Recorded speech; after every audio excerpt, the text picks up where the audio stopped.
n'y a pas de son.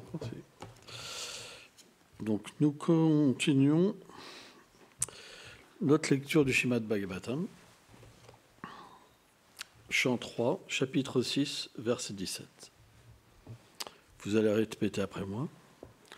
Om Namo Bhagavate Vasudevaya. Om Namo Bhagavate Vasudevaya.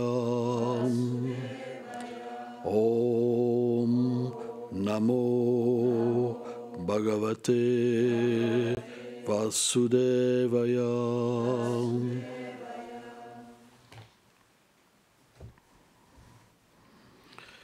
Karnam Vasyam Vanibino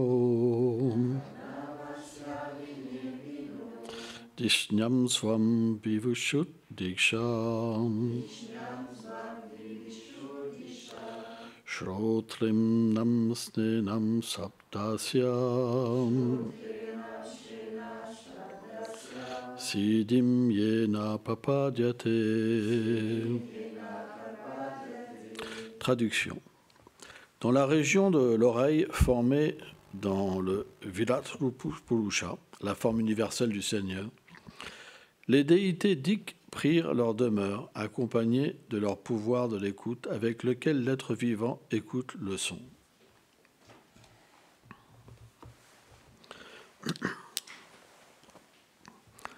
Om Gyanatimilandasya Gyanam Shalam Shalakayo Shakshurumritam Jenam Tasme Shigurave Namaha.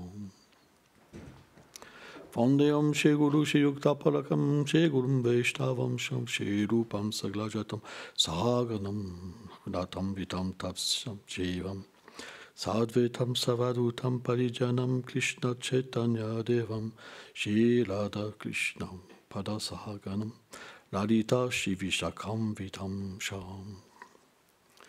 He Krishna Karuna Sindhu Dinabandhu Jagatpate Gopesha Gopeka Kanta Lada Kanta Namostute Tapta Kanchana Golangi Radhe Vrindavaneshvari Brichabhanu Sute Devi Pranamami Hare Prihe.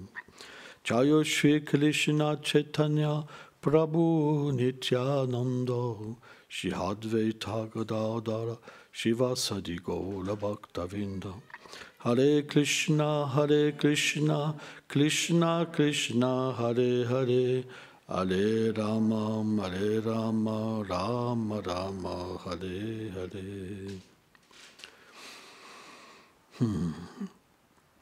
Le Srimad Bhagavatam est le commentaire naturel du Vedanta Sutra. En fait, toutes les écrits védiques viennent de Vyasadeva. Et Vyasadeva est une incarnation du Seigneur, Saktyavesh Avatar, qui vient dans ce monde pour mettre par écrit la connaissance des Védas. La connaissance des Védas est l'originelle connaissance qui est donnée par le Seigneur à Brahma. Et lorsque Brahma a reçu cette connaissance qui traite du pur service de dévotion, de la forme du Seigneur, de ce nom, de ses attributs et ses divertissements, il a donné à ses différents fils, qui sont les plus grands sages de l'univers, mais parce que ces sages recevaient des influences différentes de la nature matérielle, hein, Tama, Sattva, Guna, Prakriti, Sambhava, l'ignorance, la passion et la vertu. Alors bien sûr, les sages sont toujours situés dans la vertu, mais il peut avoir un petit teinte de passion, hein, et d'ignorance. Lorsqu'il n'y a que la pure vertu, on appelle ça Shuddha Sattva. C'est le plan transcendantal. Mais lorsque le plan transcendantal n'est pas présent et que l'être est encore atteint par un conditionnement matériel, alors on appelle l'être qui est conditionné. Et un sage peut aussi être une âme conditionnée, mais éveillée à un certain savoir. Donc quand les fils de Brahma, les premiers, donc les sages qui ont été manifestés, ont reçu cette connaissance selon la condition qu'ils recevaient de la nature matérielle. Ils ont interprété ce savoir originel, qui est devenu les différentes branches de savoir que tous les êtres connaissent dans ce monde. Mais ce savoir que Brahma a donné est resté intact par Narada Muni, qui lui est un pur dévot en fait du Seigneur. Et lorsqu'il a reçu le savoir de son père, il est devenu donc le deuxième chaînon de notre filiation spirituelle, car nous venons de la lignée de Brahma. Narada l'a transmis à Vyasa. Et Vyasa est celui qui a compilé les écritures védiques. Or, Srila Vyasadeva, dans sa miséricorde, parce qu'il savait que les êtres vivants n'avaient pas la capacité de comprendre la nature du Seigneur et de comprendre la nature de l'âme et du lien qui lie en fait le Seigneur suprême aux êtres vivants, il a parlé aussi du savoir à travers l'action intéressée, donc qui permet à l'être vivant d'adorer le Seigneur pour avoir des biens matériels, par exemple sortir de l'ignorance ou avoir des plaisirs. Il a aussi traité du gyan qui permet à l'être vivant, à travers le savoir spirituel impersonnel, de comprendre qu'il est l'âme, mais pas de comprendre véritablement le sentiment éternel de l'âme. Il a aussi traité de la bhakti. Mais ce savoir-là, qui est contenu par exemple dans le Mahabharata, dans les Upanishads par exemple,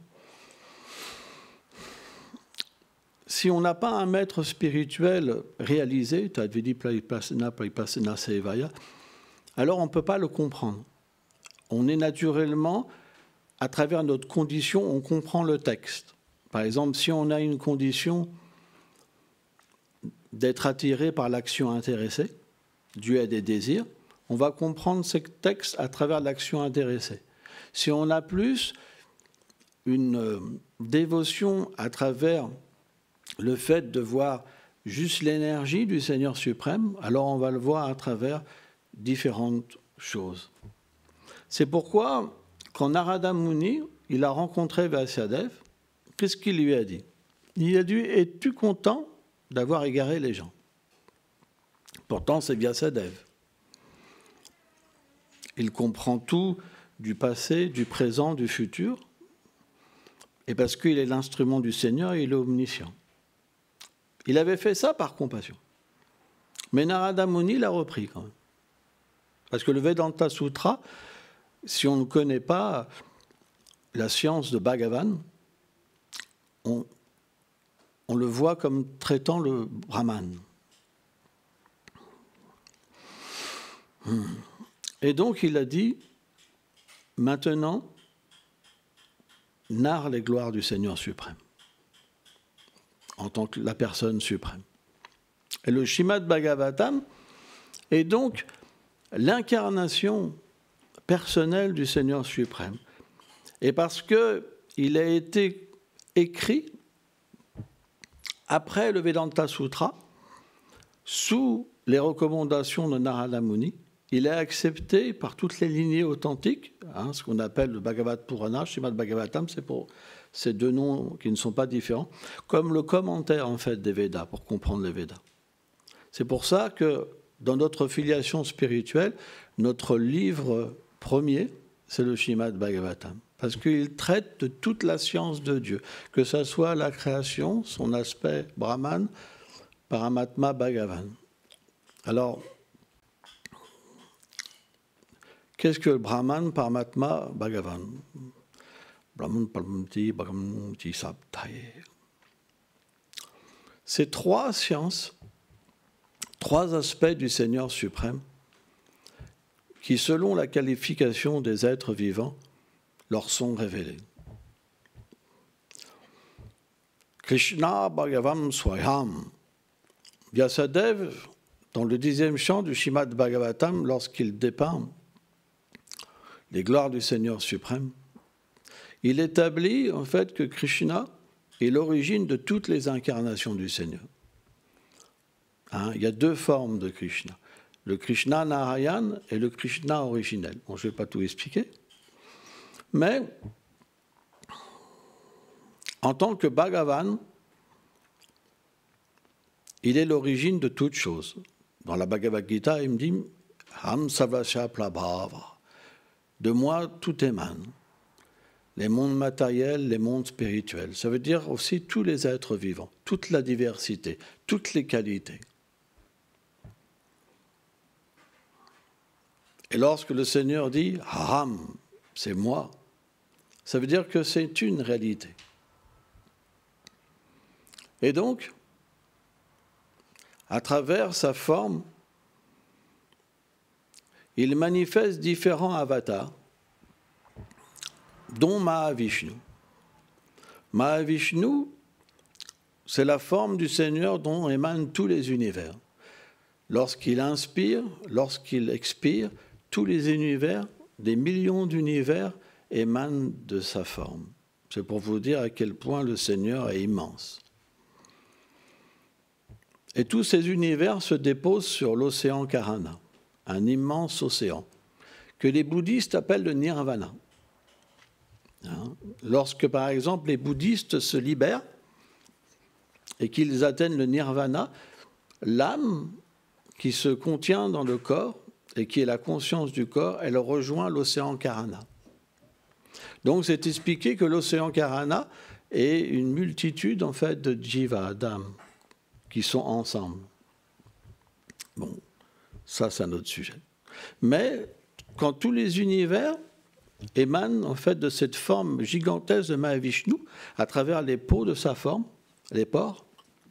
Alors chaque univers qui sont comme un œuf d'or se dépose sur l'océan Karana. Il y en a des millions. Et de chaque univers, le Seigneur entre en tant que Garbhodaka chez Vishnu. Lorsqu'il entre dans l'univers, de la sudation en fait de son corps se remplit la moitié de l'œuf. Chaque œuf est fait d'une écorce qui contient 10 éléments qui sont de plus en plus épais.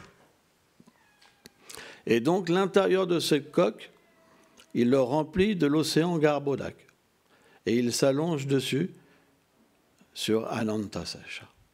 Et là, du nombril de sa forme se manifeste une immense tige de lotus qui renferme les 14 systèmes planétaires, donc toutes les planètes qu'il y a dans l'univers, et c'est de ce lotus qu'apparaît Brahma. Or, Brahma, il apparaît comme une personne qui ne comprend pas encore le but de l'existence. Il cherche l'origine de sa personne, qui est le Père suprême. C'est pour ça qu'on dit que Brahma est le Fils de Dieu, par exemple. Et il cherche. Il rentre même dans la tige de lotus, mais le Seigneur est tellement immense qu'il ne peut même pas le voir. Pourtant, c'est Brahma. Brahma, c'est l'incarnation des Védas. Ce n'est pas un être ordinaire. C'est l'être le plus élevé de l'univers. Et alors, par son intelligence, il rentre en méditation, parce qu'il comprend que par sa propre forme, il ne peut pas entrer en contact avec le Seigneur suprême. Il doit recevoir la miséricorde. Parce que le Seigneur est Adi-Guru, le gourou originel. Et il commence à accomplir des austérités.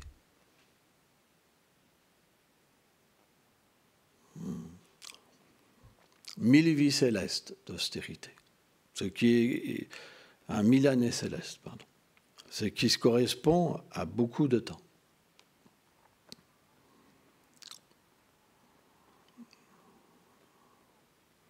Et donc le Seigneur lui est venu en aide à travers le son. Ce verset traite du son. Il a entendu. Tapa, tapa, tapa. Comme un bruit, une voix qui était comme le tonnerre, aussi profonde que le tonnerre et qui remplissait en fait tout l'univers. Tapa, ça veut dire austérité. Et quand les choses sont dites par 3 fois dans les Védas, c'est que c'est quelque chose qui doit être accompli strictement. Alors, par ces austérités, il a pu voir le Seigneur suprême.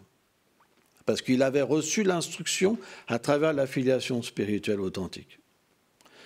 Parce qu'il avait reçu l'instruction du Seigneur d'accomplir l'austérité, alors il a pu voir le Seigneur dans sa forme éternelle, dans sa demeure. Et il a pu voir cette demeure éternelle du Seigneur, et il a reçu l'ordre personnel du Seigneur d'accomplir la création. Alors, c'est très profond, parce que le Seigneur est le premier chaînon. C'est normal, c'est lui qui est l'origine de tout. Personne ne peut comprendre le Seigneur suprême à part lui-même. Parce que lorsqu'il crée, c'est lui qui est à l'origine. Lorsqu'il maintient, c'est lui qui est à l'origine. Et lorsqu'il détruit, il réabsorbe tous les êtres et les univers, c'est lui qui existe. Tous les autres, ils ont une existence à un moment, ils sont manifestés, et à un moment, ils sont non manifestés. Que ce soit Shiva, que ce soit Brahma, que ce soit tous les Devas, que ce soit tous les êtres vivants, ils ont une manière de vivre manifestée et non manifestée. Mais lui, il est toujours au-delà. Parce qu'il est l'origine de tout. Il existe éternellement. Il contrôle tout éternellement. Tout est infime par rapport à lui. Et tous sont subordonnés à lui. Personne n'est l'égal ou supérieur. C'est ce qu'on appelle le Seigneur suprême. Tout existe par lui et pour lui. Or, cette connaissance, elle a été donnée aux êtres vivants. Et le Seigneur lui-même vient. Il vient à chaque yuga, à chaque âge pour donner la connaissance. Par exemple, il est venu dans le Dwapara Yuga, l'âge d'avant, pour donner la Bhagavad Gita. Qu'est-ce que dit la Bhagavad Gita? Raja Vidya, Raja Guya, Pavitamitam Tama. Ce savoir, il est le roi des savoirs. Pourquoi? Parce qu'il traite de la personne suprême. Il est le plus confidentiel. Parce que qu'est-ce qu'il y a de plus confidentiel que le cœur de la personne, que le sentiment de la personne? C'est pourquoi, dans ce verset-là, c'est expliqué que ce savoir, il donne de réaliser notre nom éternel, notre forme éternelle, nos attributs éternels et la place qu'on a dans les divertissements transcendantaux du Seigneur. Parce que l'âme a une forme transcendantale. Le corps qu'on a en ce moment, et qui évolue tout le temps, en fait, il est temporaire. Il dure juste un instant et on doit se réincarner vie après vie. Pourquoi? C'est parce qu'on n'accepte pas notre nature. Et parce que le Seigneur suprême nous permet d'exister aussi d'une manière illusoire, alors on a le moyen de combler ces désirs illusoires. Mais lorsqu'avec le temps, on sort de cette illusion et que la foi se manifeste, à ce moment-là, qu'est-ce qu'il se passe? C'est qu'on désire comprendre notre réalité. Et c'est à ce moment-là que ce savoir il est disponible et qu'on peut le comprendre, pas avant. Tant que ce désir n'apparaît pas dans l'être vivant, il ne peut pas être compris. Parce que le désir, il est recouvert par le désir de jouissance et le désir de sortir de la souffrance, de s'émanciper, mais pas à travers notre réalité éternelle. Donc c'est mukti, bhukti, siddhi, karami. Même les pouvoirs mystiques, c'est 3 formes d'illusion. C'est comparé comme 3 sorcières qui envoûtent toujours l'être vivant. Quand on sort de ces 3 mauvaises conceptions et qu'on accepte notre réalité, ce savoir vient. C'est pour ça qu'on dit qu'il est le roi des savoirs, la science la plus intime. Et aussi que ce savoir, il est d'application joyeuse, parce que lorsqu'on l'accepte et qu'on est prêt, alors on va vers notre réalité. Et c'est complètement différent que de vouloir détruire notre réalité. Par exemple, lorsque le savoir est impersonnel et qu'on pense être Dieu, on va contre notre réalité. C'est pour ça que Krishna, dans la Bhagavad Gita, il dit « Cette voie est extrêmement difficile. Elle est pleine de douleurs. Plein de douleurs. Parce que c'est comme vouloir se détruire. » Alors, bien sûr, en fait, Krishna dit que l'âme, elle est insoluble. Elle ne peut pas être détruite. Elle est éternelle. Donc, lorsqu'on pense qu'on se détruit, c'est une fausse conception.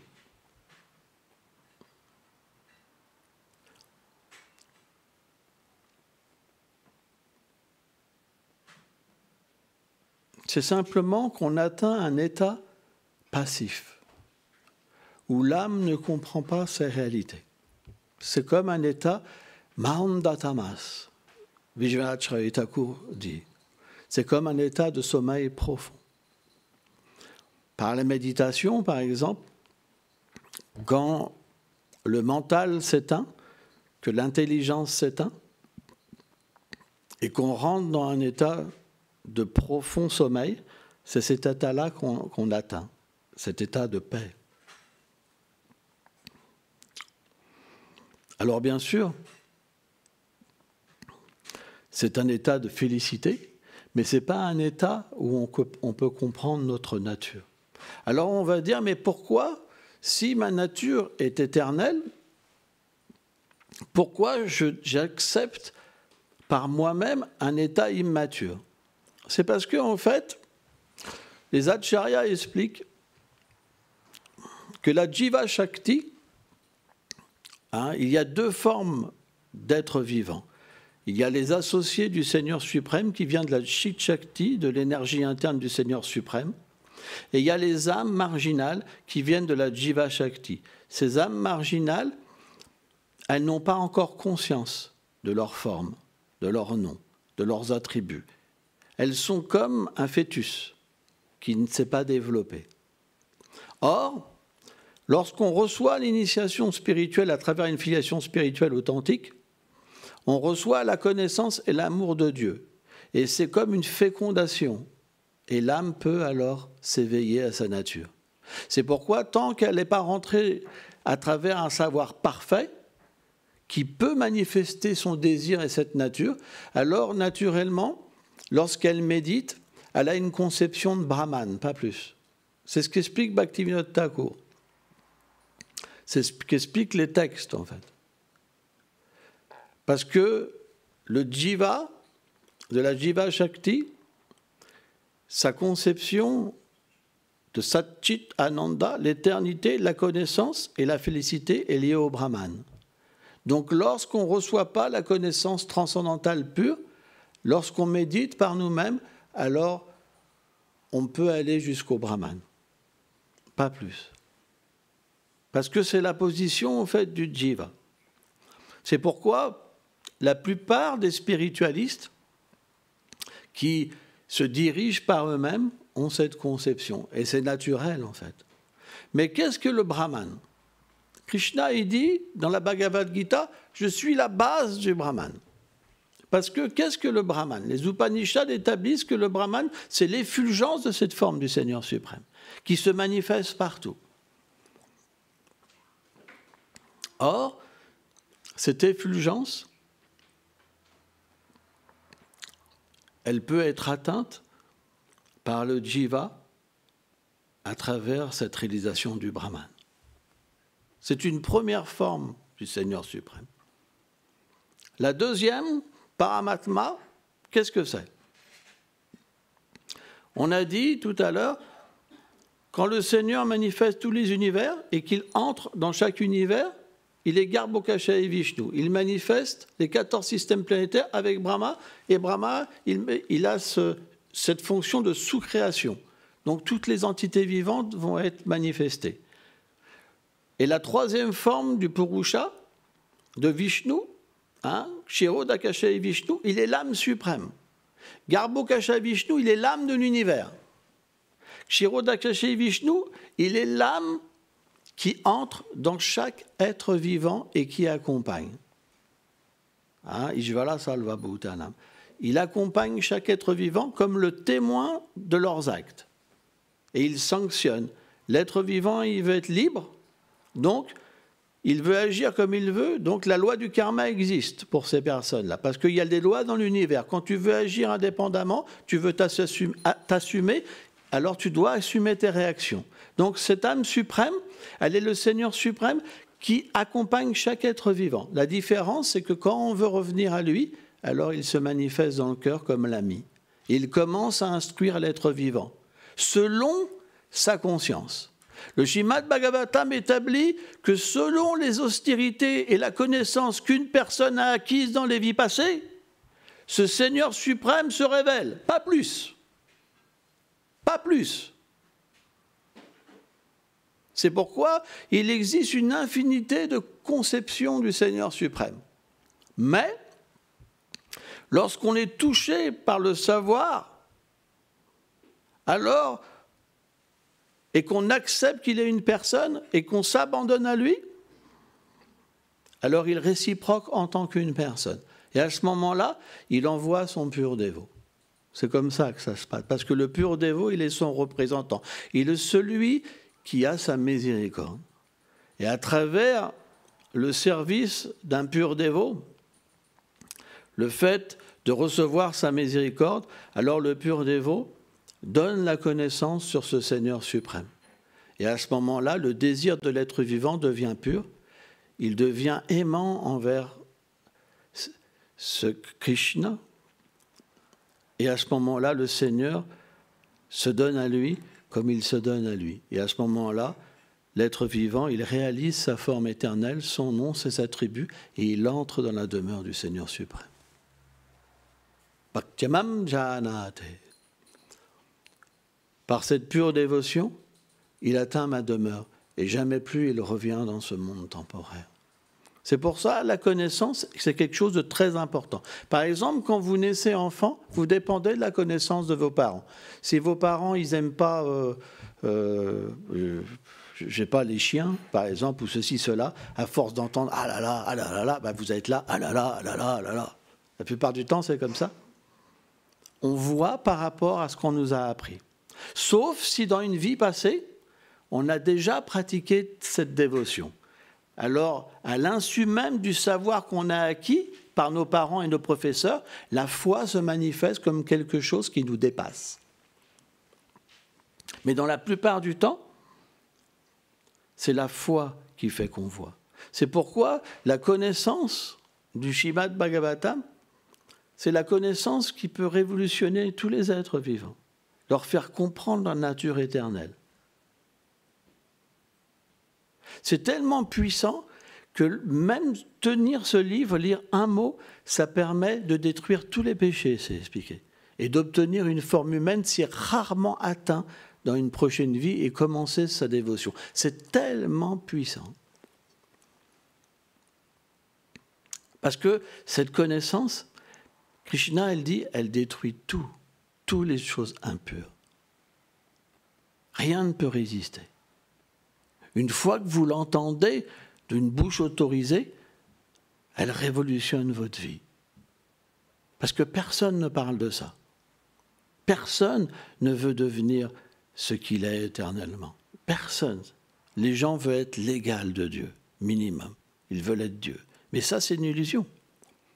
Le Seigneur lui-même enseigne qu'il est dans le cœur de ces personnes et que ces personnes les envient. C'est ce qu'il dit dans la Bhagavad Gita.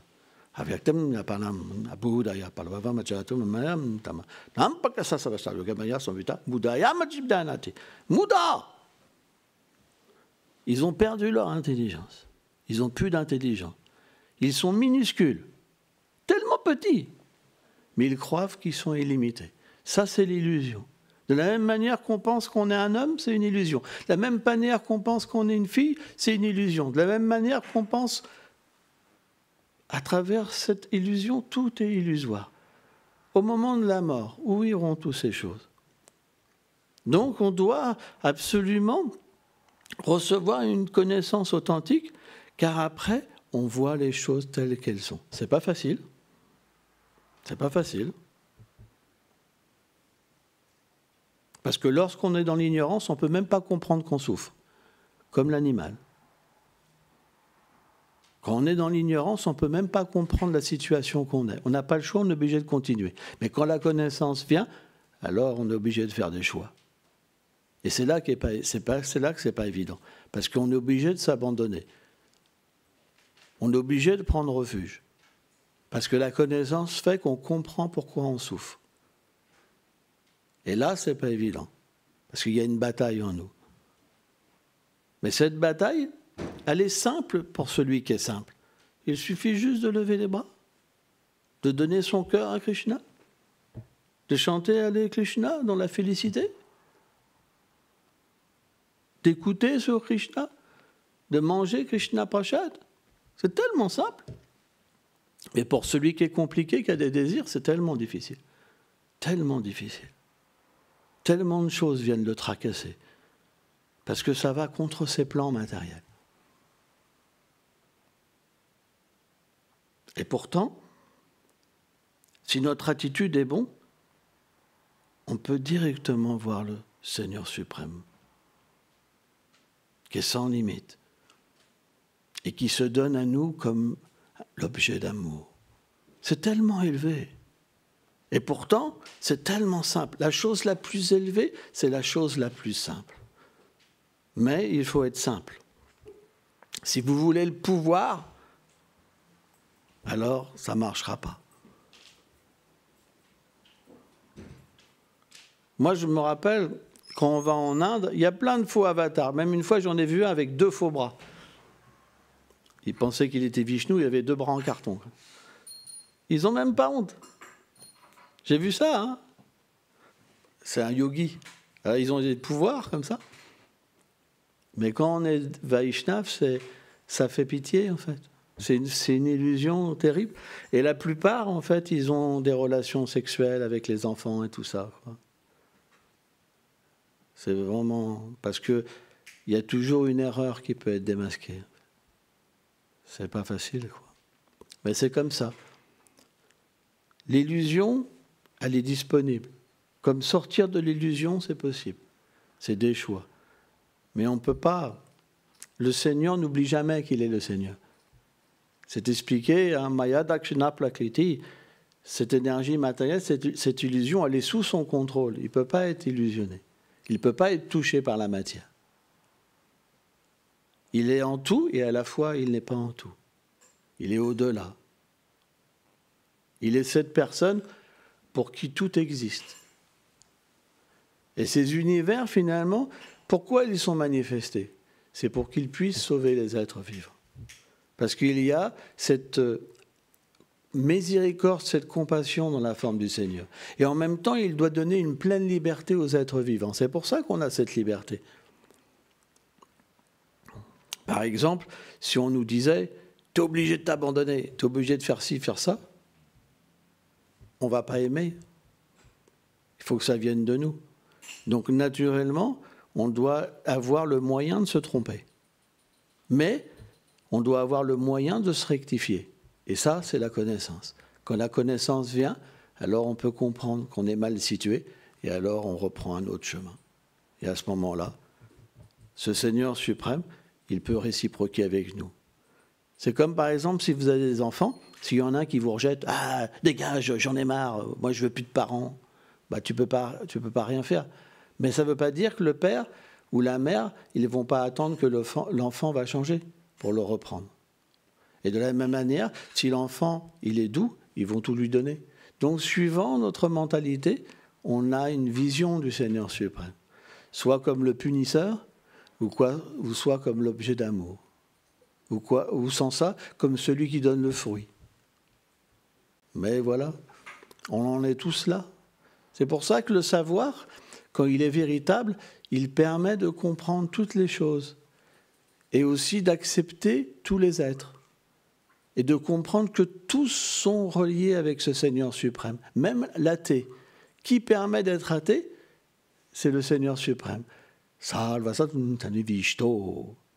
moi qui suis le souvenir ou l'oubli.